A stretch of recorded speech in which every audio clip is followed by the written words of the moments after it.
I want to thank you for hearing this bill today, and I hope that you will support this legislation as it affects many families, including mine.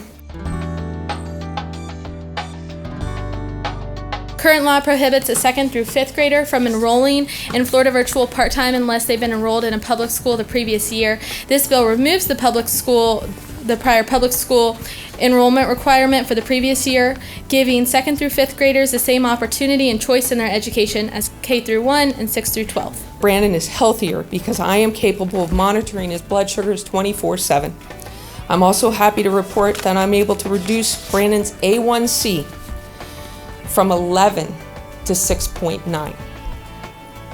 By keeping his blood sugars in check, this should prevent further complications caused by diabetes, and hopefully Brandon will live a long, happy, and successful life. Ultimately, the best option for my family has been to continue homeschooling while using the Florida Flex program as part of his education plan. The Florida Flex program has provided an excellent curriculum that is evolving every day, month, and year. Thank you, Representative Sullivan, for bringing this fine bill forward. My wife will be pleased when I tell her that we've heard this today in committee, as we have a 3rd grader that we've not been able to enroll in virtual school. We'll be able to going forward. I think this is common sense legislation. I'm not sure how this actually got into our problems to begin with, but you cleared it up, and I thank you for it.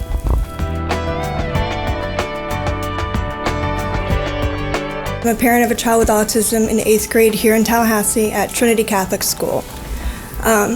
Students with disabilities have IEPs, and what the Gardner Scholarship in particular has done for us has really individualized his education. This scholarship doesn't just support the student, it supports the families, the teachers, and allows for inclusive, appropriate education for the individual child.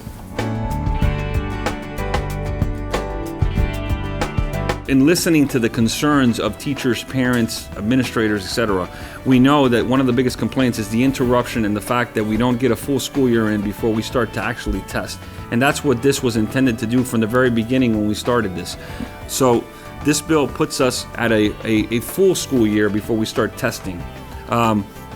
The second thing that it does is it provides clear reports so that not only the parents understand, the teachers understand, but that they're returned to the teachers in a timely manner. The notion of taking a testing window that begins in February and pushing it to the last 3 weeks of the year is something that we should all support, because we should want our children to have their full school year in which to learn what it is they need to learn before they get tested. This bill is a step in the right direction, and having served on a local school board where we dramatically reduce the number of tests, I can assure you that the majority of tests that our students take are district-related assessments or tests. This bill moves that window back and improves the lives of students and teachers because it allows teachers to teach and students to learn.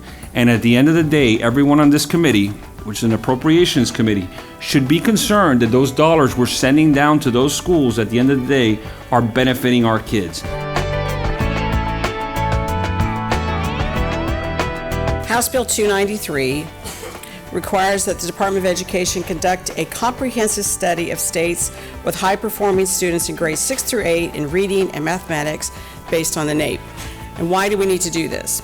Since 2013, the percent of middle school students in Florida proficient in reading and mathematics has remained flat or decreased on the NAEP. Thank you, Rep. Burton. This is an excellent idea. We know we have a lot of young kids that we miss on the front end, so we don't get them by 3rd grade. Hopefully we can get them going into middle school.